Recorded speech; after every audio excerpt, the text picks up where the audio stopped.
వసతులు లేకపోవడం వల్ల ప్రధానంగా తాగునీటి సమస్య తీవ్రమైనప్పుడు మీరందరూ రిపోర్ట్ చేసిన జర్నలిస్టులే ఇక్కడ ఉన్నారు. ఎండాకాలం వస్తుందంటే సచివాలయం ముందు వేలాది మంది ఆడబిడ్డలతో కుండల ప్రదర్శనలు చేసి ఆనాటి ముఖ్యమంత్రి చంద్రబాబు నాయుడు గారి మీద ఒత్తిడి తీసుకొచ్చి విధిలేని పరిస్థితులు కల్పించి 99-2004 సంవత్సరంలో ప్రధాన ప్రతిపక్ష నాయకుడిగా సిఎల్పి నాయకుడిగా పీజేఆర్ గారు అసెంబ్లీలో అల్పెరగని పోరాటం చేసి నాగార్జున సాగర్ నుంచి కృష్ణానది జలాలను హైదరాబాద్ నగర ప్రజల యొక్క దాహార్తిని తీర్చడానికి పి జనార్దన్ రెడ్డి గారు ఎనలేని కృషి చేసి ఈనాడు హైదరాబాద్ నగరంలో కృష్ణా ఫేజ్ 1, ఫేజ్ 2, ఫేజ్ 3 అదేవిధంగా రోసయ్య గారు, కిరణ్ కుమార్ రెడ్డి గారు గోదావరి జలాలను తరలించాలని, అంతకంటే ముందు మంజురా సింగూరు నుంచి వచ్చే తాగునీటి జలాలను వృధా కానియకుండా జంట నగరాల దాహార్తిని తీర్చడానికి నిజాం సర్కార్ కట్టిన గండిపేట నుంచి వచ్చే తాగునీటి సమస్య తర్వాత ఈ ప్రాజెక్టులే నగర విస్తరణకు వేగంగా ఈ నగరం అభివృద్ధి జరగడానికి ఈ సమస్యలను పరిష్కరించి ఈనాడు ఐటీ, ఫార్మా, ఎడ్యుకేషనల్ ఇన్స్టిట్యూట్స్ ఒక నాలెడ్జ్ హబ్గా హైదరాబాద్ మారింది అని అంటే ఆనాడు ఒక స్పెషల్ పాలసీ తీసుకొచ్చింది. చంద్రబాబు నాయుడు గారైనా డాక్టర్ వైఎస్ రాజశేఖర రెడ్డి గారైనా ఈ మహానగరం యొక్క అభివృద్ధి కోసం తీసుకున్న నిర్ణయాలను రాజకీయంగా భిన్న అభిప్రాయాలు ఉన్నా వాటిని కొనసాగించి అందులో భాగంగానే ఈ జంట నగరాల చుట్టూతా జంట నగరానికి నిరంతరాయంగా విద్యుత్తును సరఫరా చేయాలి, తద్వారా పెట్టుబడులు వస్తాయి, ఐటీ రంగం, ఫార్మా రంగం విస్తరిస్తుందని ఆనాడు ఎంతో విద్యుత్ కొరత ఉన్న ఈ జంట నగరాలకు నిరంతరాయ విద్యుత్తును ఆనాడు అందించడం వల్ల విప్రో, మైక్రోసాఫ్ట్, ఇన్ఫోసిస్ లాంటి, గూగుల్ లాంటి సంస్థలు, పెద్ద పెద్ద ఐటీ రంగంలో దిగ్గజాలైన సంస్థలు ఈ నగరానికి తరలి రావడం జరిగింది. ఫార్మాలో చెప్పవలసిన అవసరమే లేదు. ప్రపంచానికే ఆదర్శంగా నిలబడే ఫార్మా రంగాన్ని ఆనాడు ప్రోత్సహించడం వల్లనే ఈనాడు భారతదేశం ఉత్పత్తి చేస్తున్న బల్క్ డ్రగ్స్లో 40% మన నగరం నుంచే ఉత్పత్తి జరుగుతుంది. మొన్న జరిగిన కోవిడ్ ఉపద్రవంలో 4 కోవిడ్ వ్యాక్సిన్స్ వస్తే 3 కోవిడ్ వ్యాక్సిన్స్ మన నగరం నుంచే ఉత్పత్తి చేయడం జరిగింది. నిన్నగాక మన ఎలిలిలి అని ప్రపంచ దిగ్గజ సంస్థ $1 బిలియన్ ఇన్వెస్ట్మెంట్ చేసి ప్రపంచానికి మొత్తం వాళ్ళు సరఫరా చేసే మందులను ఇక్కడనే ఉత్పత్తి చేసి ఇక్కడి నుంచే ప్రపంచానికి అందిస్తామని చెప్పి ఈరోజు మొదటి విడతగా $1 బిలియన్ ఇన్వెస్ట్మెంట్కి ఈరోజు మన నగరానికి తరలి రావడం జరిగింది. ఇలాంటి చాలా సంస్థలు మేము వచ్చిన తర్వాత global capability centres, data centres, ఇతర సంస్థలు, జీసీసీలు, ఈ దేశంలో వచ్చిన ఫార్చ్యూన్ 500 కంపెనీలకు సంబంధించిన జీసీసీలు ఈ దేశానికి వచ్చిన దాంట్లో 70% ఓన్లీ హైదరాబాద్ నగరానికే తరలి వచ్చినాయి.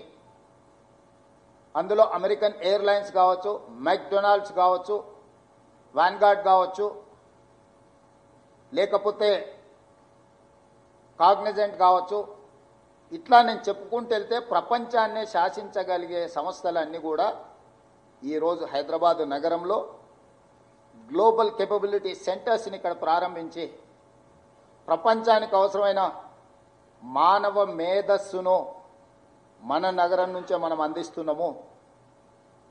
ఇవాళ ఇవన్నీ రావడానికి కారణం ఆనాడు తీసుకున్న ప్రణాళికలు.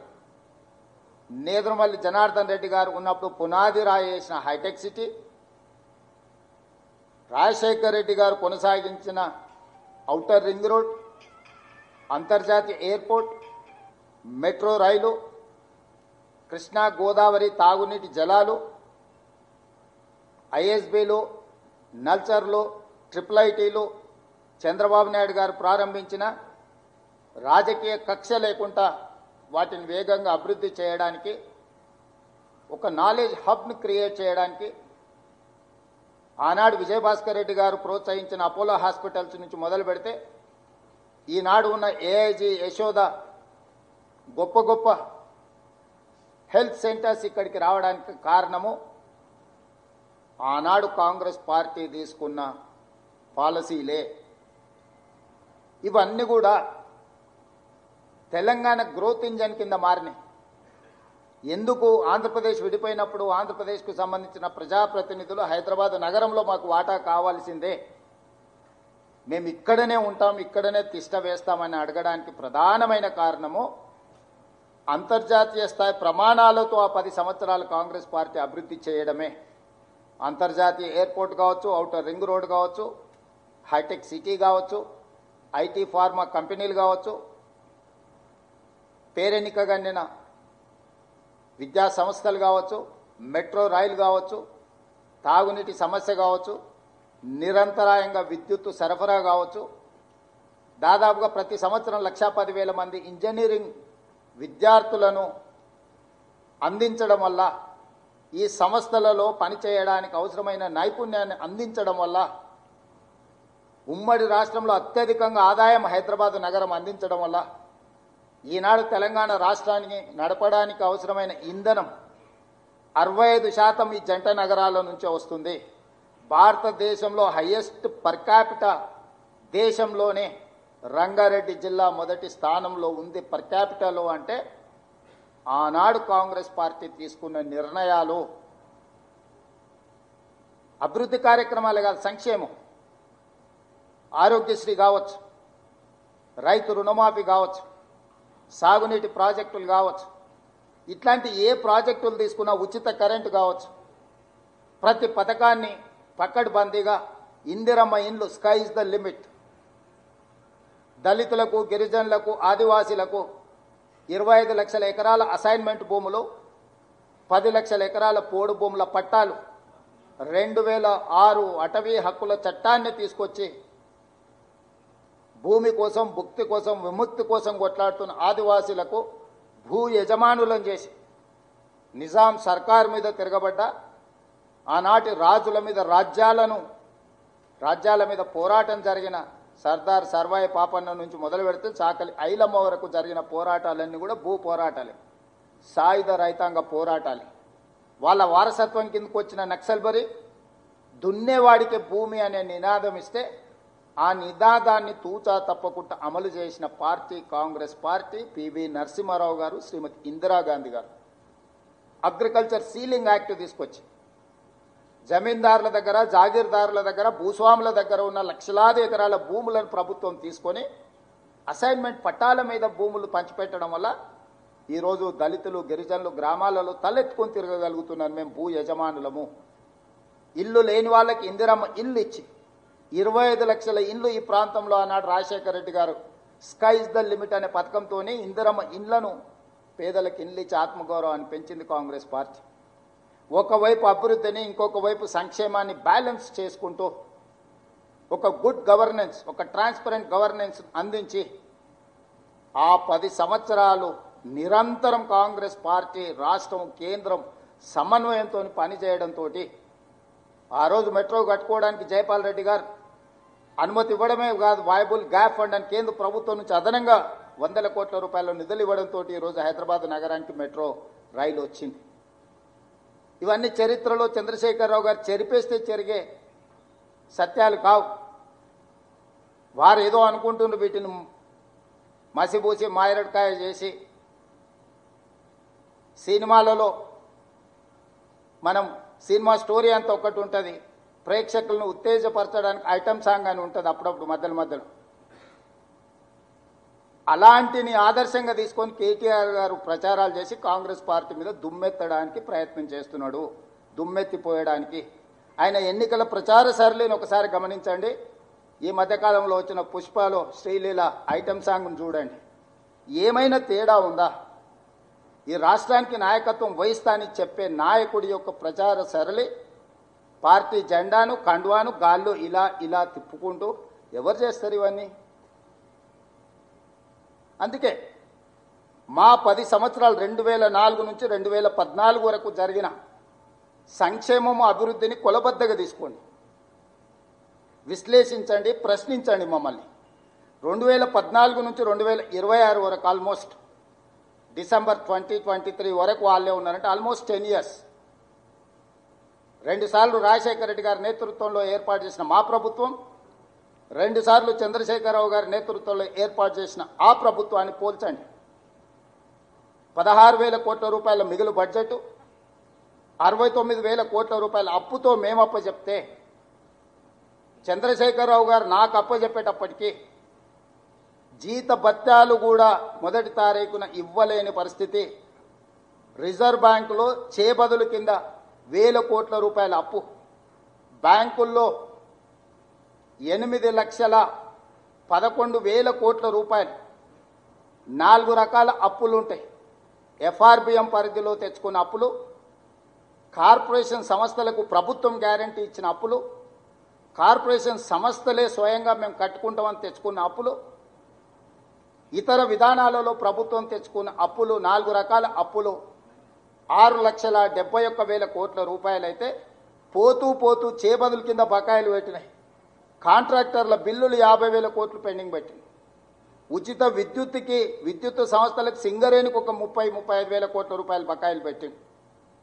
ఉద్యోగ రిటైర్మెంట్ బెనిఫిట్స్ ఒక 10,000 కోట్ల రూపాయలు బకాయిలు పెట్టింది. లిక్కర్ సప్లై చేసిన సంస్థలకు ఒక 5,000 కోట్ల రూపాయల బకాయిలు పెట్టింది. ఫీజు రియంబర్స్మెంట్ ఒక 8,000 కోట్ల రూపాయల బకాయిలు పెట్టారు. ఈ రకంగా 1,29,000 కోట్ల రూపాయలు లెక్కకు దొరకని, చేతికి అందని అప్పులు నమ్మినోడి దగ్గరల్లా, ఇచ్చినోడి దగ్గరల్లా దొరికిన కాడికి దొరికినంత అప్పులు తీసుకొచ్చి మొత్తానికి 8 లక్షల కోట్ల పైచిలకు అప్పులతోనే రాష్ట్రాన్ని నాకు అప్పచెప్పిండు. నేను డిసెంబర్ 7 తారీఖు నాడు బాధ్యత తీసుకున్న తర్వాత అప్పటికి ప్రభుత్వ ఉద్యోగస్తులకు జీతాలు ఇవ్వలే. జీతాలు ఇద్దామని ఎత్తుకుతే డబ్బులు లేవు. పోనీ రిజర్వ్ బ్యాంక్ లేదన్నా అడ్వాన్స్ కింద ఏదన్నా అడగనరా అంటే అప్పటికే 3,500 కోట్ల రూపాయలు అడ్వాన్స్ తెచ్చేసుకుండు మహాత్ముడు. ఆ అవకాశం కూడా లేదు. అంటే పూర్తిగా రాష్ట్రాన్ని దివాలా తీయించి లాస్ట్ థ్రెడ్ మీద తెగితే పాతాళంలో పడిపోయే స్టేజ్లో మాకు అప్పచెప్పింది. ఇప్పుడు నేను అడుగుతున్నా, ఈ 10 సంవత్సరాలల్లా వారు నిర్మించింది అమరవీరుల స్తూపం, చెర్లుబడి పర్రెలు వాసి 60 కోట్లతో మొదలుపెట్టి 250 కోట్ల అవినీతి. బాబాసాహెబ్ అంబేద్కర్ విగ్రహం 65 కోట్లతో మొదలుపెట్టి 200 కోట్ల రూపాయల అవినీతి. సెక్రటేరియట్ 400 కోట్ల రూపాయలతో మొదలుపెట్టి 2,000 కోట్ల రూపాయలకు పెరిగింది. కమాండ్ కంట్రోల్ రూమ్ నా 300-400 కోట్లతో పెడితే 1,200-1,300 కోట్లకు పెరిగిపోయింది. 1,00,000 కోట్ల పైచీలకు 1,02,000 కోట్ల రూపాయలు కాంట్రాక్టర్లకు బిల్లు చెల్లించిన కాళేశ్వరం 3 ఏళ్ల కట్టడం కూలేశ్వరం అయిపోవడం జరిగింది. వారు కట్టిన కమాండ్ కంట్రోల్ రూమ్తో ఒక ఉద్యోగం వచ్చిందా? వారు కట్టిన సచివాలయంతో ఒక ఉద్యోగం వచ్చిందా? వారు కట్టిన ప్రగతి భవన్ అని ఆయన విలాసవంతమైన జీవితం కోసం బాత్రూంకు బుల్లెట్ ప్రూఫ్ అద్దాలు పెట్టుకున్న భవనంలో ప్రజలకు ప్రవేశం ఉండేనా? తెలంగాణ ప్రజలు సాధించుకున్న తెలంగాణలో తెలంగాణ పరిపాలనకు గుండెకాయ అయిన ప్రగతి భవన్లో ప్రజలకే ప్రవేశం లేదు, నిషేధిత ప్రాంతంగా ఉండే. ప్రజా యుద్ధ నౌక గద్దరన్న పోతే ఎర్రటెండకు 3 గంటలు బయట కూర్చోబెట్టిన పరిస్థితి ప్రగతి భవన్ ముందు మనం కళ్ళతో చూసినాం. వీటి వల్ల కానీ కాళేశ్వరం వల్ల కానీ 1 ఎకరాకైనా నీళ్ళు ఇచ్చిండ్రా? కాళేశ్వరం లేకుంటే ఈరోజు భారతదేశంలోనే అత్యధికంగా వరి ధాన్యాన్ని ఉత్పత్తి చేసి 1 సంవత్సరంలో 2,05,00,000 మెట్రిక్ టన్నుల వరి ధాన్యాన్ని ఉత్పత్తి నా ప్రభుత్వం సాధించింది. భారతదేశంలోనే ఉమ్మడి రాష్ట్రంలో కూడా ఆంధ్రప్రదేశ్ తెలంగాణ కలిసి కూడా ఆనాడు ఈ స్థాయిలో వరి ధాన్యాన్ని ఉత్పత్తి చేయలేదు. 65 లక్షల ఎకరాల వరి పండించి ఒక సీజన్లో, ఇంకొక సీజన్లో 54 లక్షల ఎకరాల వరిని పండించి 2 సీజన్లు కలిపితే దాదాపుగా 1,10,00,000 15 లక్షల ఎకరాలల్లో వరి ఉత్పత్తి చేసి 2,85,00,000 మెట్రిక్ టన్నుల వడ్లను ఉత్పత్తి చేసిన ప్రభుత్వం మాది. సో వారు 20 లక్షల కోట్లు 10 సంవత్సరాలలో చంద్రశేఖరరావు గారి చేతిలోకి వచ్చినాయి. అప్పులు గిప్పులు పోను. యావరేజ్గా సంవత్సరానికి 2 లక్షల కోట్ల రూపాయల బడ్జెట్ను యావరేజ్ చేసుకుంటే 20 లక్షల కోట్ల రూపాయలు వచ్చినాయి. నేను మీడియా మిత్రుల ద్వారా చంద్రశేఖరరావు గారిని, బీఆర్ఎస్ పార్టీని నేను అడుగుతున్నా, 20 లక్షల కోట్ల రూపాయలతో నికరంగా తెలంగాణ రాష్ట్రంలో ఒక్క సాగునీటి ప్రాజెక్ట్ అయినా పూర్తి చేసిండ్రా? ఒక్క నూతన విద్యా సంస్థనైనా మీరు తీసుకొచ్చిండ్రా? ఉన్న యూనివర్సిటీలకు వైస్ ఛాన్సలర్స్నైనా నియమించిండ్రా? గ్రామీణ పాఠశాలల సింగిల్ టీచర్ పాఠశాలలు 5,000 పైచిలకు పాఠశాలలు మీరు మూత వేసిండ్రు. పేదలకు విద్యను దూరం చేసిండ్రు. రైతులకు వ్యవసాయాన్ని దూరం చేసిండ్రు. మహిళలకు రాజ్యాధికారాన్ని దూరం చేసిండ్రు. మహిళా సంఘాలను నిర్వీర్యం చేసిండ్రు. 0 వడ్డీ కానీ పావులా వడ్డీ కానీ 10 పైసలైన వాళ్ళు మీరు ఇచ్చిండ్రా? 5 సంవత్సరాలు అసలు మంత్రివర్గంలో మహిళలకు స్థానం ఇచ్చిండ్రా? 1,15,000 ప్రభుత్వ ఉద్యోగ ఖాళీలు ఉన్నాయని మొదటి అసెంబ్లీలో చంద్రశేఖరరావు గారి సమాధానం చెప్తే 10 ఏళ్ళైనా ఖాళీలను ఎందుకు భర్తీ చేయలే? అంటే ఉద్యమము తెలంగాణ రాష్ట్ర సాధన యొక్క ఆత్మనే చంపేసింది. ఏ ఒక్క ప్రాజెక్టు పూర్తి చేయాలి? 1,86,000 కోట్ల రూపాయలు సాగునీటి ప్రాజెక్టుల కాంట్రాక్టర్లకు చెల్లించిండ్రు. 1000 కోట్లతో పూర్తి కావాల్సిన కల్వకుర్తి పూర్తి కాలే. 2,000 కోట్లతో పూర్తి కావాల్సిన ఎస్ఎల్బిసి టన్నెల్ పూర్తి కాలే 10 సంవత్సరాల. భీమా, నెట్టంపాడు, కోయిల్ సాగరు, రాజీవ్ సాగర్, సీతారామ సాగర్ కింద పేరు మారింది. సమ్మక్క సారలక్కగా మారింది. ప్రాణహిత చేవెళ్ళ కాళేశ్వరంగా మారింది. ఏ ప్రాజెక్టు కూడా పూర్తి చేయలే. 1,86,000 కోట్ల రూపాయలు ఎక్కడికి వెళ్ళినాయి? 27,000 కోట్ల రూపాయలు పాలమూరు రంగారెడ్డి ఎత్తిపోతల ఖర్చు పెట్టి 1 ఎకరాకు కూడా నీళ్ళు ఇవ్వలేదు. ఏ రంగమైనా తీసుకోండి, వ్యవసాయ రంగం తీసుకుంటారా, విద్యారంగం తీసుకుంటారా, వైద్య రంగం తీసుకుంటారా? ఉస్మానియా హాస్పిటల్ 100 సంవత్సరాలు పూర్తి చేసుకున్నది, శిథిలావస్థకు చేరుతున్నది. అది హెరిటేజ్ బిల్డింగ్. ఉస్మానియా హాస్పిటల్ని కొత్త దగ్గర నిర్మించండి అంటే కనీసం ఒక ఉస్మానియా హాస్పిటల్ని కూడా నిర్మించే ప్రయత్నం చేయలేదు. మొదలుపెట్టిన సనత్ నగర్ కిమ్స్ కావచ్చు, అల్వాల్ కిమ్స్ కావచ్చు, ఎల్బీ నగర్ కిమ్స్ కావచ్చు, లేకపోతే వరంగల్లో మొదలుపెట్టిన హాస్పిటల్ కావచ్చు, ఏది పూర్తి చేయకుండా అర్ధాంతరంగా వదిలేసిపోయింది. హైదరాబాద్లో నిర్మించదలుచుకున్న ఆరాం గారు కావచ్చు, హైటెక్ సిటీ దగ్గర కట్టిన పీజీఆర్ ఫ్లైఓవర్ కావచ్చు, సిటీలో కూడా ఏవైనా ప్రాజెక్టులు మొదలుపెట్టినాయి, పూర్తయినాయా? ఒక్క ఉద్యోగం రాని, పైసా ప్రయోజనం లేని కమాండ్ కంట్రోల్ రూము, సచివాలయము, ప్రగతి భవన్ ఇవి పూర్తయినాయి. వేగంగా 6 నెలల నుంచి 9 నెలలు 2 సంవత్సరాలు తిరిగే లోపల ఇవన్నీ పూర్తయినాయి. ఇవన్నీ ఎవరి ప్రయోజనం కోసము? ఎవరి మీద నిఘా పెట్టడానికి? ఎవరి వాస్తు దశ దిశ అంటారు. ఆయన దశనే చక్కా లేకపోతే దిశ మారుస్తే ఏమొస్తుంది? ఆయన కొడుకు జీవితంలో ఆ రేఖనే లేదు. సొంత చెల్లెల్ని బుక్కెడు బువ్వ పెట్టకుండా బయటికి గంటేసినోడు, మాగంటి గోపి తల్లిని బజార్లో అవమానించినోడు, సొంత చెల్లిని మాగంటి తల్లిని అవమానించిన వాడు, ఈ మహిళలకు రక్షణ కల్పించలేనోడు, ప్రజల యొక్క అభిమానం చురగొంటాడని తండ్రి అనుకుంటే కన్న ప్రేమ గుడ్డిది అని అన్నారు కదా. ధృతరాష్ట్రుడు ఎట్లయితే కళ్ళకు గంతలు కట్టుకొని ఆయన పిల్లల యొక్క దుర్మార్గాలను భరించిండో ఈరోజు ఆ పరిస్థితి తెలంగాణలో దాపురించింది.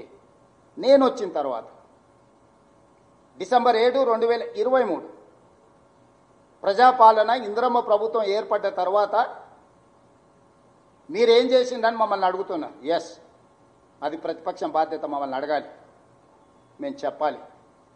అది మా బాధ్యత చెప్పడం. అడగడం వాళ్ళ అధికారం, చెప్పడం మా బాధ్యత. అధికారాన్ని చేపట్టిన 48 గంటల్లోనే ఈ రాష్ట్రంలో ఆడపిల్లలకు బస్సుల్లో ఉచిత ప్రయాణానికి నేను సంతకం పెట్టినా. ఈనాటికి 7,100 కోట్ల రూపాయల ఆడబిడ్డలకు ఉచిత బస్సు ప్రయాణం వల్ల లబ్ధి చేకూరింది. నష్టాలలో ఉన్న ఆర్టీసీ ఈరోజు లాభాల బాటలో నడిపిస్తున్న నేను. రాజీవ్ ఆరోగ్యశ్రీ నిర్వీర్యం చేస్తే దాన్ని పునరుద్ధరించి 5 లక్షల నుంచి 10 లక్షల రూపాయలకు నేను పెంచిన. ముఖ్యమంత్రి సహాయ నిధి నుంచి రాజీవ్ ఆరోగ్యశ్రీ నుంచి ఈ 22 నెలల్లో దాదాపుగా 3,500 నుంచి 4,000 కోట్ల రూపాయలు నా ప్రభుత్వం ఖర్చు పెట్టింది. వదిలేసిన అన్ని హాస్పిటళ్లను కొలిక్కి పట్టుకొచ్చినాము పూర్తి చేయడానికి. 3,000 కోట్ల రూపాయలతో ఉస్మానియా హాస్పిటల్ పనులను ప్రారంభించినాము. ఎన్నో సంవత్సరాలుగా వాయిదా పడుతున్న హైకోర్టుకు 100 ఎకరాల భూమిని కేటాయించి 3,000 కోట్ల రూపాయలతోని దేశానికి ఆదర్శంగా ఒక హైకోర్టును నిర్మించుకోవాలని ఈరోజు పనులు ప్రారంభించినాము. ఆనాటి పథకాలను వేటిని రద్దు చేయలే. దోపిడీ జరుగుతున్న బతుకమ్మ చీరలను తీస్తే ఈరోజు ఆడబిడ్డలకు 2 మంచి చీరలు 1 కోటి మందికి ఇవ్వాలి అని చెప్పి చీరల పథకాన్ని పునరుద్ధరించినాము. ఆనాడు దొడ్డు బియ్యం ఇచ్చి బర్లకు దానా పెడుతుంటే ఈనాడు నేను సన్న బియ్యం ఇచ్చి 3,10,00,000 మంది ఈరోజు తెలంగాణ రాష్ట్రంలో సన్న బియ్యం తింటున్నారు. రేషన్ కార్డులు నేను ఇచ్చిన, 500 రూపాయలకు సిలిండర్ నేను ఇచ్చిన, 200 యూనిట్లు ప్రతి ఇంటికి పేదవాడికి 50 లక్షల కుటుంబాలకు ఉచిత కరెంటు నేనిచ్చిన, 3,10,00,000 మందికి సన్న బియ్యం నేనిచ్చిన, రాజీవ్ ఆరోగ్యశ్రీ 10 లక్షలకి నేను పెంచిన, 21,000 కోట్ల రూపాయలు 25 లక్షల మంది రైతుల కుటుంబాలకు రైతు రుణమాఫీ నేను చేసిన. ఇవాళ నేను 9,000 కోట్ల రూపాయలు 9 రోజుల్లో రైతు భరోసా ఖాతాలో రైతుల్లోకి వేసి రైతు భరోసా పథకాన్ని ఆనాడు 6,500 పథకాన్ని నేను అమలు చేసిన. షాదీ ముబారక్ కళ్యాణ లక్ష్మి కొనసాగించిన. ఏ ఒక్క పథకాన్ని కూడా చంద్రశేఖరరావు ప్రారంభించింది నేను రద్దు చేయలేదు. నేను అదనంగా సన్న బియ్యం ఇచ్చినా, రేషన్ కార్డులు ఇచ్చినా, ఉచిత కరెంటు రైతులకు ఇవ్వడమే కాకుండా ఇండ్లకి 200 యూనిట్లు ఉచిత కరెంట్ ఇచ్చినా, 500 రూపాయలకు సిలిండర్ ఇచ్చినా, ప్రతి పథకాన్ని నేను అమలు చేసిన, అదనంగా చేసిన. ఏండ్ల నుంచి సమాజాన్ని పట్టి పీడిస్తున్నా. ఇక్కడ చాలామంది మిత్రులు ఉండొచ్చు, వర్గీకరణ మీద ఎవడైనా ఈ దేశంలో సాహసం చేసిండా? 35 సంవత్సరాల నుంచి ఎస్సీ వర్గీకరణ మీద పోరాటాలు చేసి పిల్లలు ప్రాణాలు కోల్పోయి ప్రాణం పెట్టి కొట్లాడింది. వర్గీకరణ సమస్యకు శాశ్వత పరిష్కారం చూపించి వర్గీకరణనే మొట్టమొదటి దేశంలో అమలు చేసిన రాష్ట్రంగా నేను మొదటి స్థానంలో నిలబడ్డా. 100 సంవత్సరాల నుంచి కులగణన జరగకపోతే బ్రిటిషర్స్ చేసిన కులగణన తర్వాత ఈ దేశంలో జనగణనలో కులగణన చేసి దేశానికి ఆదర్శంగా నిలబడి నరేంద్ర మోడీ కేంద్ర ప్రభుత్వం మెడలు వంచి రేపు జరగబోయే 2026 జనగణనలో కులగణన చేర్పించిన రాష్ట్రం తెలంగాణ రాష్ట్రం. నేను పకడ్బందీగా కులగణన చేసి సోషల్ జస్టిస్ చేసిన. February 4th every year social justice day కింద సెలబ్రేట్ చేయడానికి నేను జీవో ఇచ్చిన. 10 సంవత్సరాలు తెలంగాణ రాష్ట్రానికి రాష్ట్ర గీతమే లేదు. తెలంగాణ రాష్ట్రానికి రాష్ట్ర గీతాన్ని అందించిన తెలంగాణ ప్రజలకు తెలంగాణ తల్లిని, పేద ప్రజల యొక్క ఆత్మగౌరవమైన తెలంగాణ తల్లిని తెలంగాణ ప్రజలకు అందుబాటులోకి తీసుకొచ్చి ఎడ్యుకేషనల్ ఇన్స్టిట్యూట్స్, స్కిల్స్ యూనివర్సిటీ తీసుకొచ్చిన, స్పోర్ట్స్ యూనివర్సిటీ తీసుకొచ్చిన, young India integrated residential schools తీసుకొచ్చిన. 100 నియోజకవర్గాలలో 100 యంగ్ ఇండియా ఇంటిగ్రేటెడ్ స్కూల్స్ 25 ఎకరాలలో ఈచ్ స్కూల్ యావరేజ్ 200 crores ఈరోజు ప్రారంభించుకున్నాం. నిరంతరం ప్రజలకు సేవలు అందించే పోలీసులకు ఒక ఆత్మగౌరవం ఉండాలని యంగ్ ఇండియా పోలీస్ స్కూల్ 50 ఎకరాలలో మంచిరేవుల్లో సివి ఆనంద్ డీజీపీ గారు ఈరోజు బాధ్యత తీసుకున్నారు. దేశంలో ఒక ఎన్డీఏ స్కూల్, ఒక సైనిక్ స్కూల్ ఎంత ప్రతిష్టాత్మకంగా ఉంటుందో పోలీస్ స్కూల్ నేను ఇవాళ పోలీసుల కోసం తీసుకొచ్చిన. ఇవాళ వదిలేసిన హాస్పిటల్స్ని ఎర్రగడ్డ కావచ్చు, అల్వాల్ కావచ్చు, ఎల్బీ నగర్ కావచ్చు, వరంగల్ కావచ్చు వేగంగా పూర్తి చేస్తున్నారు. రేపు మా 6 నెలల్లో జూన్ 2, 2026 లోపల వాటి అన్నిటిని పూర్తి చేస్తాం. 100 సంవత్సరాల తర్వాత కొత్త ఉస్మానియా హాస్పిటల్ నిర్మించుకోవడానికి ఈరోజు మనం పనులు పెట్టుకున్నాం. హైకోర్టును మనం పనులు ప్రారంభించుకున్నాం. ఇవాళ హైదరాబాద్ నగర